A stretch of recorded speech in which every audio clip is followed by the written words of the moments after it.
اشتريت طاوة جديدة بس بيها شي غريب ما له أي علاقة بالطبخ. لاحظت إنه من أخليها جوا الضوء يطلع من عندها ألوان مثل قوس القزح، وهذا الشي غريب جدا. فهي مصنوعة من ستينلس ستيل، فمين جا تجي هذه الألوان؟ تعالوا خلينا نعرف. وهسه راح تشوفون الالوان بشكل اوضح بعد اذا شغلت الفلاش مالت الموبايل. راح تشوفون ان هي كلها تطلع الوان القوس القزح تقريبا من الاحمر الى الازرق بشكل جميل ورهيب.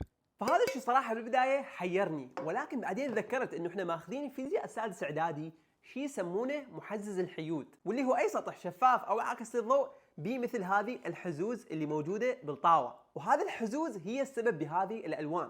فالضوء الابيض لما يضرب بها، الضوء الابيض متكون من كل الوان الطيف الضوء المرئي، فلما ينعكس عنها الاطوال الموجيه مالت الالوان المختلفه تنعكس بزوايا مختلفه، فبالتالي راح تبدي تتداخل ويا بعضها وينتشر الضوء الابيض، يعني كانما يتحلل الضوء الابيض الى مكوناته من الالوان المختلفه. وهذا الشيء ايضا نشوفه بوضوح بالاقراص مالت السي دي، هذه ايضا نشوف بيها الوان قوس قزح، لان هذه ايضا بيها حزوز بس صغيره جدا جدا جدا، يعطولها بالنانومتر، بينما الحزوز بهذا الطاوه هي كبيره نقدر نقيسها كانما بالمليمتر، ولكن التاثير مالتهم نفسه.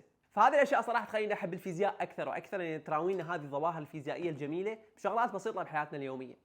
فانتم كتبوا لي بالتعليقات شنو من ظواهر فيزيائيه ثانيه انتم تحبون تشوفوها بحياتكم اليوميه.